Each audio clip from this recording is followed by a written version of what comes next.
What's up guys, and welcome back to another video. Today I'm going to be asking you guys to pick my team for the F1 2017 game. I already created a straw poll, so you can go down in the description and vote for the team that I drive for.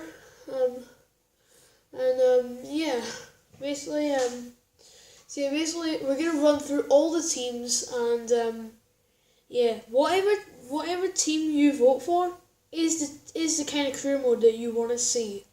Now, what I mean by that is, like, if you vote for Mercedes, for example, you're saying you want to see a career mode where I just win every single race. I'll not upgrade the cars. I'll not upgrade the Mercedes if that's the case. And I guess you could say the same for Ferrari, since they've been doing really well this year as well.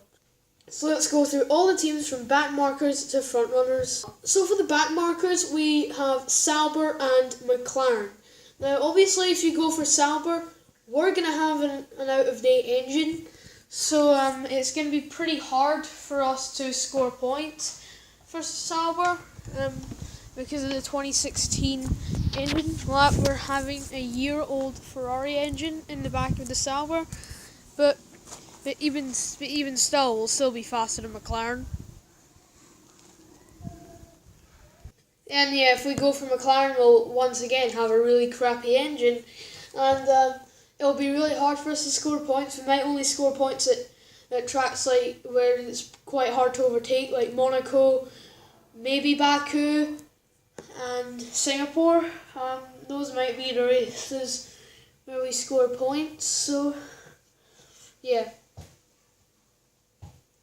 And also,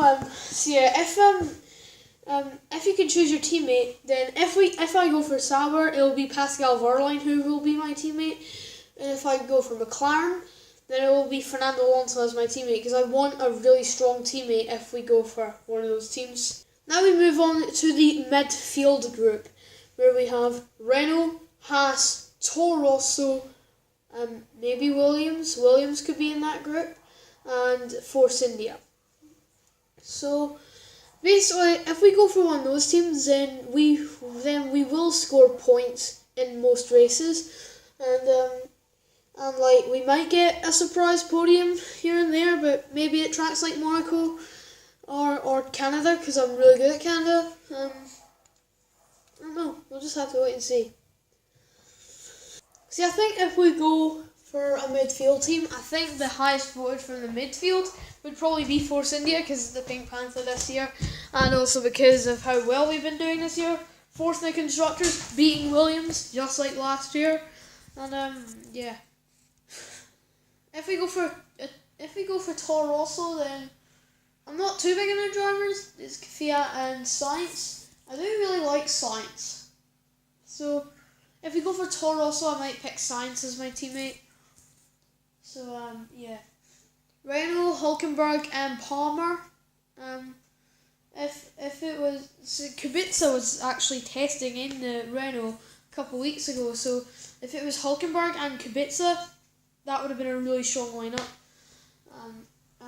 Yeah, basically, if we go for Haas, we have Grosjean and Magnussen. I'm not really big on their drivers, Haas, but I do like their car. I think it looks nice. I guess you could say the same with Toro Rosso.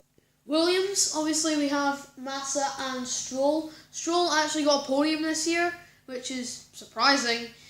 I can only imagine what his AI is going to do at tracks like Monaco and Singapore when the game comes up. And Force India, another strong lineup of Perez and Ocon. So if we go for Force India, then we're going to be like up there, like 5th and 6th and stuff like that. Next is the top teams, which are Mercedes, Ferrari, and Red Bull. And now, if we go for Mercedes or Ferrari, we obviously have lineups like Lewis Hamilton, Valtteri Bottas, and Sebastian Vettel and Kimi Räikkönen. If we go for either Mercedes or Ferrari, I'm not going to upgrade the car, because I want it to be more of a challenge, and it'll be more interesting that way. And if we go for a team like Red Bull, then we can still upgrade the car, because if we go for Red Bull, we'll have a lack of power because of Tag Heuer branded Renault engine in the back of that car. So, yeah, Red Bull, another good option. I do like their drivers, Ricciardo and Verstappen. I actually done a whole off-camera season on F1 2016 as Max Verstappen. Managed to win the championship, which is definitely a lot higher than what Verstappen will be able to do in real life. Actually, now that I think about it, Verstappen actually might be a champion one day. He might be a world champion one day. Maybe in like years like 2020 or stuff like that.